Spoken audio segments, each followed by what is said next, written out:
Doncs jo sóc la Mònica, treballo aquí a Unipau fa 5 anys.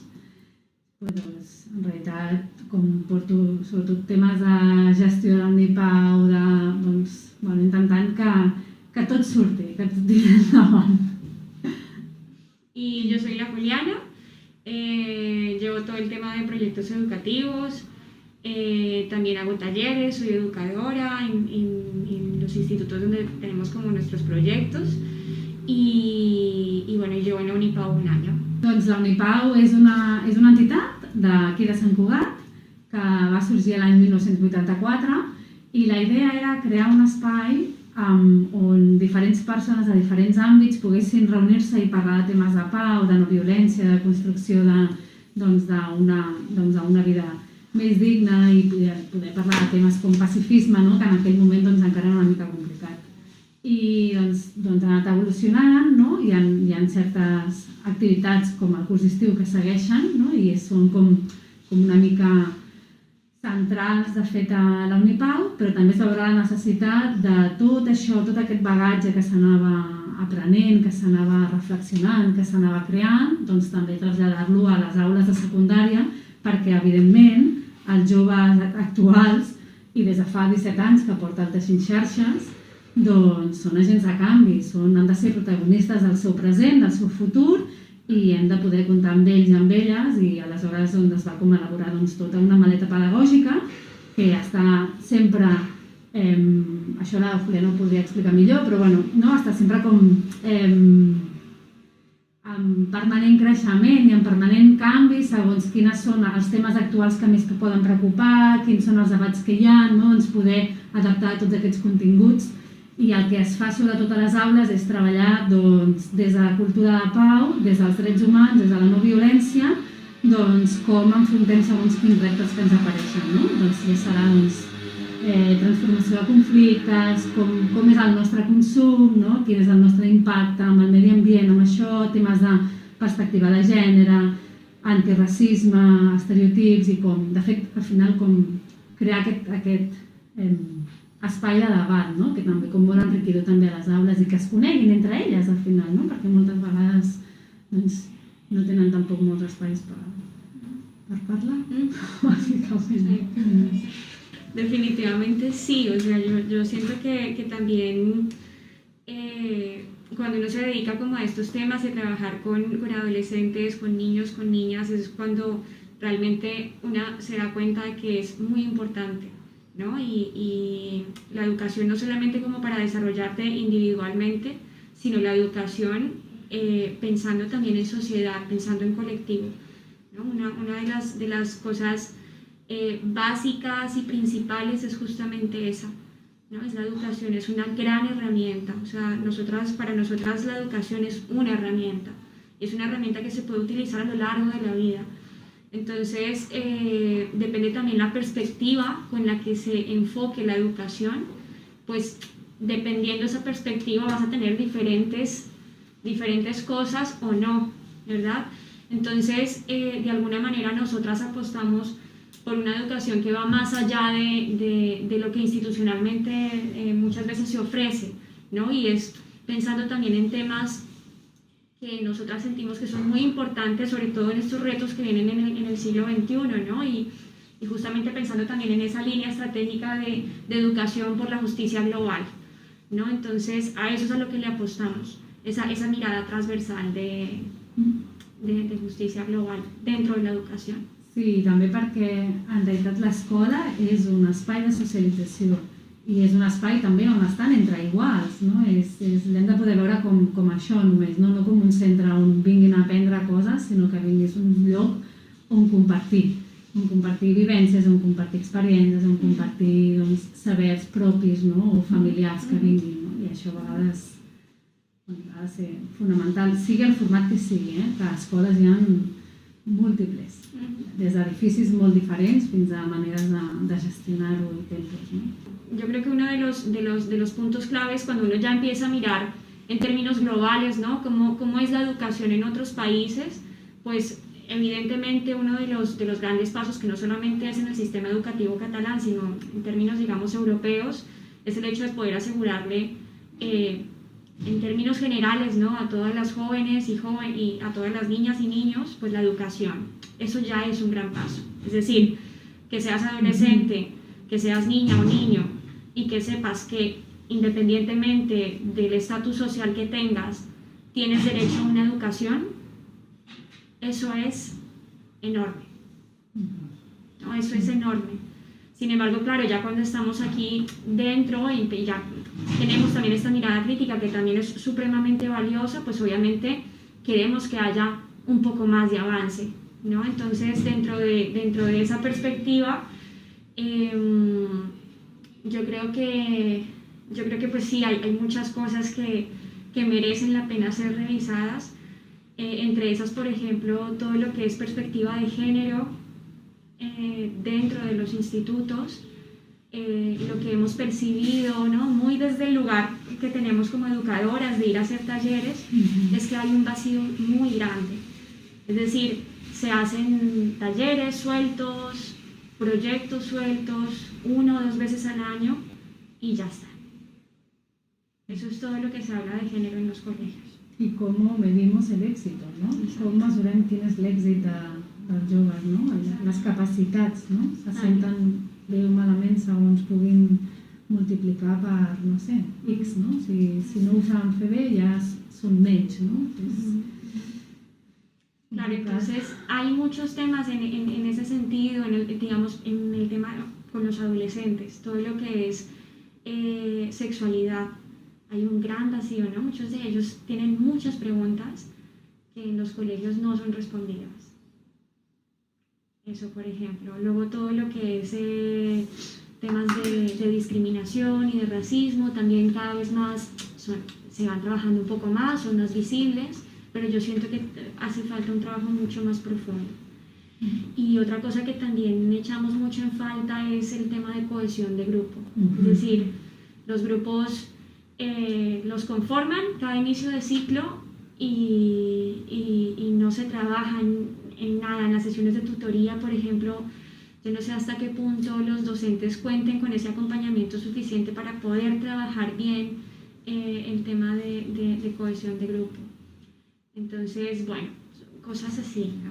És un gran repte que aquests docents puguin tenir aquest acompanyament per poder fer aquesta feina de cohesió del grup, aquesta feina com més emocional, com més interna, no? Més d'eines pròpies, amb responsabilitat, amb satisfacció, no? I sentir que hi ha tot un teixit social al voltant que ho acompanyi, no? I això potser, igual aquest repte no és el mateix en una ciutat que en un poble, no? O sigui, en una ciutat gran o fins i tot a Sant Cugat, doncs això ja es dilueix, no? Perquè al final l'escola és del barri o no, perquè depèn de com estiguin també les zones, la zonificació doncs, no són escoles de barri, són escoles on la gent hi va pel projecte educatiu que hi ha i no tant perquè sigui l'escola del barri, no? O sigui, com que un repte és aquest, un repte és, evidentment, que hi hagi més, bueno, doncs que l'educació ha de ser el pilar, o sigui, l'educació i la sanitat han de ser els pilars de la nostra societat, per tant, ha de ser una prioritat, o sigui, no podem retallar la pública constantment, és que no ho podem fer, perquè retallar la pública significa retallar amb oportunitats cap a les nostres criatures, cap als nostres joves i cap als docents, o sigui, hem de tenir docents que estiguin satisfets de la feina que fan, que estiguin tot això que dèiem al principi, no? Reconegudes amb la feina, però també que puguem reconèixer que la feina que fan és molt dura moltes vegades, perquè estan sostenint temes molt durs, no sabem quines situacions hi ha a cases, no? Vull dir... Así agregando algo muy cortito, es como que sí, yo creo que uno de los grandes retos es justamente que esa mirada de género, que esa mirada medioambiental, que esa mirada en términos como de desestructurar la discriminación, los estereotipos, etcétera, sea transversal dentro del sistema educativo, que no sea simplemente un taller al año, 2 talleres al año, sino que sea una mirada transversal. Yo creo que ese es uno de los grandes retos, es decir, que pueda atravesar todo el programa educativo durante todo un ciclo. Ese es uno de los grandes retos, yo creo. I per afegir és que no podem jugar amb els joves, no podem jugar. O sigui, la seva educació no ha de ser hauria d'estar prohibidíssim que fos moneda de canvi de qualsevol govern que vingui. No podem, o sigui, cada vegada, no? Cada govern que entra, una nova llei, i és nosaltres que no... Tant per docents, en aquest acompanyament, no? Com a poder confiar en la seva feina, com amb la nostra joventut. No podem estar jugant amb ara farem això, ara aquí, ara allà, perquè hi hagi uns interessos polítics darrere, no? Vull dir, estiguem molt d'acord, això ja... Aquí no entrem. Sí. Aquesta garantia universal que abans parlava la Juliana, no? De poder que tothom tingui accés, al final moltes vegades, i aquí jo parlo com a mare, quan jo he anat a portes obertes, el que em sorprèn és veure com en realitat se't ven un producte, no? No és un pares, mares, qui sigui que es faci càrrec de les criatures, és igual. Aquesta és l'escola del barri i estaran superbé o el que sigui, sinó que es ven com totes les coses que fan, o aquí fem robòtica i fem xino des de P3, o fan no sé què, o fan...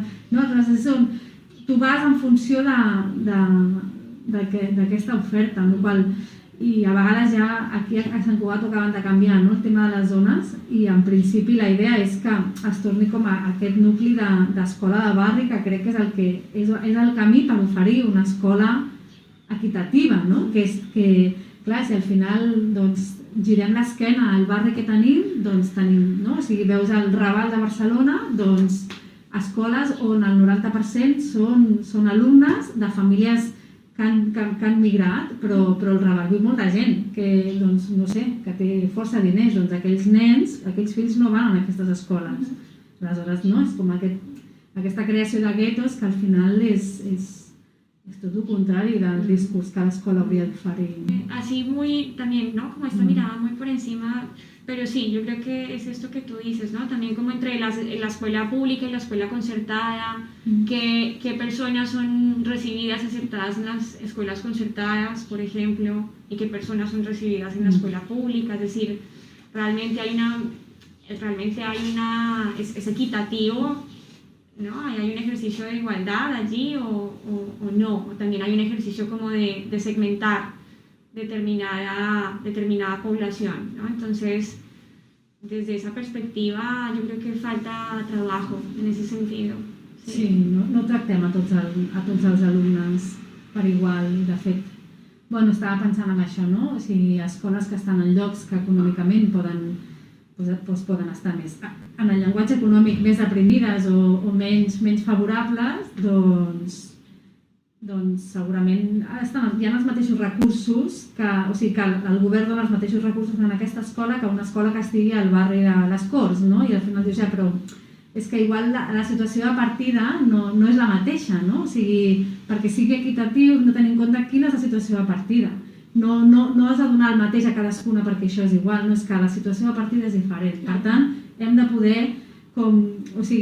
baixar aquest nivell, no? Aquest nivell de quina és la realitat del barri, com podem actuar, però tampoc fer experiments, perquè sempre el que ha passat moltes vegades en l'educació és que hem volgut fer experiments en els llocs econòmicament més deprimits, no? Perquè clar, com que pensant-nos, suposo, segurament, no sé, segurament molta gent ho ha fet des d'una voluntat positiva, no?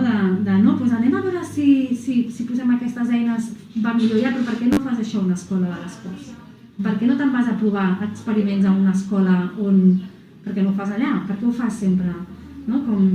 I seguim reproduint, moltes vegades sense voler, sense pensar-ho, doncs tot això que hem fet sempre als països anomenats del sud, no? Com que aquí tal, doncs anem allà a dir com fer-ho o experimentem allà, a veure què tal, no?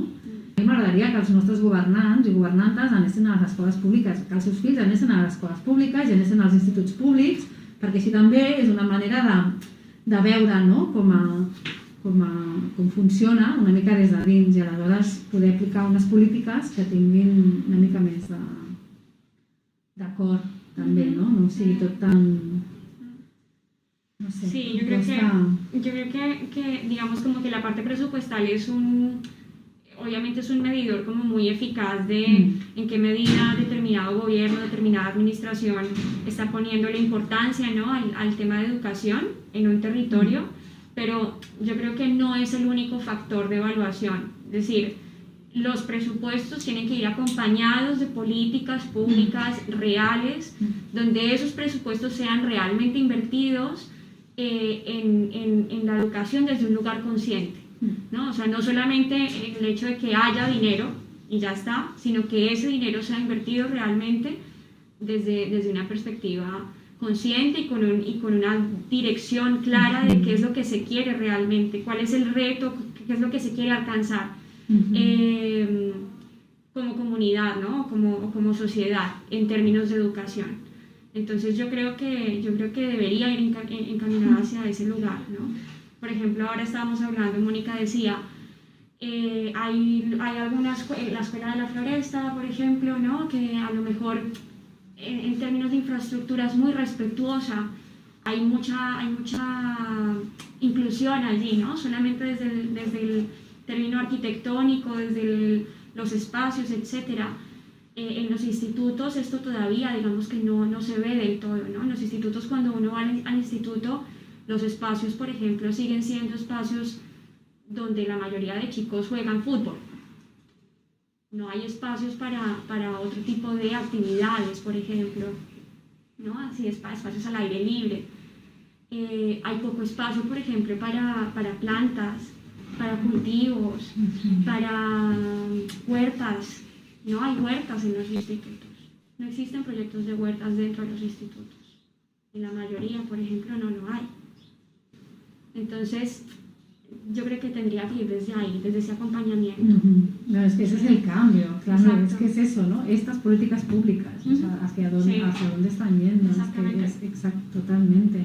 Por eso es, ¿no? Como que al final, bueno, puede haber un discurso, pero cómo se plasma, y ahí es donde lo tenemos, y no está pasando porque no se està revertint el modelo. Claro, no existe, no? Exacte. I seguim veient els alumnes que surten de l'institut aprenent o no aprenent, però no ens pensem de quina manera ho han fet, no? O això, sí, són persones creatives, saben resoldre els seus problemes, s'entusiasmen quan veuen, no sé, qualsevol cosa, o com, no? O sigui, crec que no hi ha millor indicador que quan els veus que estan allà com així tot el dia, no? Estan cansades. I una altra cosa, o sigui, a les 8 del matí és una bona hora per un adolescent estar a una aula, realment és una bona hora, perquè el seu sistema és diferent, no? Vull dir, han de dormir molt més, és com que no ho acompanyem, no? Com aquestes polítiques públiques que tu menciones, en realitat haurien de posar en el centre tot això també, no? Però que això, aquí entraríem en el debat i les persones, no?, que familiarment sostenen aquests joves, com treballen, no? O sigui, quin temps tens tu per disposar de... És molt complicat, però... Finalmente el cambio del sistema educativo es el cambio de un sistema social. Totalment. Ahí está. Totalment. Por eso es que no se cambia el sistema educativo. S'ha d'escoltar a les persones docents, s'ha d'escoltar als joves, se'ls ha d'escoltar sempre i molt. I no només amb paraules, sinó amb actituds, amb comportament, amb com estan els espais. És que els hem de poder escoltar, i a les famílies també, no? O sigui, s'ha de poder escoltar a les famílies, o sigui,